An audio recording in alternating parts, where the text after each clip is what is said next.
தாய் தமிழ் உறவுகளுக்கு வணக்கம். தேர்தல் நடக்குமா தேர்தல் நடக்குமா என்ற தலைப்பில் இந்த காணொளியை காண்கிறோம். எடப்பாடி பழனிசாமி அவர்கள் முதலமைச்சராக இருந்த பொழுது 2019ஆம் ஆண்டு உள்ளாட்சி தேர்தல் நடைபெற்றது. கிராம பஞ்சாயத்துகள், ஒன்றிய கவுன்சிலர்கள், மாவட்ட கவுன்சிலர்களுக்கு இந்த தேர்தல் நடைபெற்றது.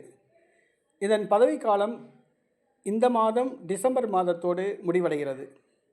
5 ஆண்டுகள் நிறைவடைகிறது. வருகிற டிசம்பர் மாதம் உள்ளாட்சி தேர்தல் நடத்தியாக வேண்டும்.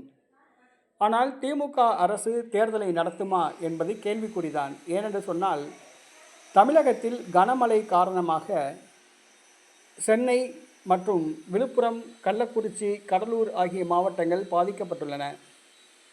ஆகவே இந்த மாவட்டங்களில் திமுகவிற்கு எதிரான ஒரு அலை வீசுகிறது. மேலும் தமிழகம் முழுவதும் தற்பொழுது பரவலான திமுக எதிர்ப்பு அலை வீசுகிறது. இதனால் திமுக அச்சப்படுகிறது. உள்ளாட்சி தேர்தலை இந்த மாதம் நடத்தினால் அது திமுகவுக்கு பின்னடைவாக கருதப்படும். ஆகவே உள்ளாட்சி அமைப்புகளுக்கு ஓராண்டு காலம் பதவி நீட்டிப்பு வழங்கலாமா என்று திமுக யோசனை செய்து வருவதாக கூறப்படுகிறது. ஆகவே திட்டமிட்டபடி உள்ளாட்சி தேர்தல் டிசம்பர் மாதம் நடைபெறுமா அல்லது உள்ளாட்சி அமைப்புகளுக்கு ஓராண்டு காலம் பதவி நீட்டிப்பு வழங்கப்படுமா என்பது தெரியவில்லை. சற்று பொறுத்திருந்து பார்ப்போம் என்ன நடக்கிறது என்று.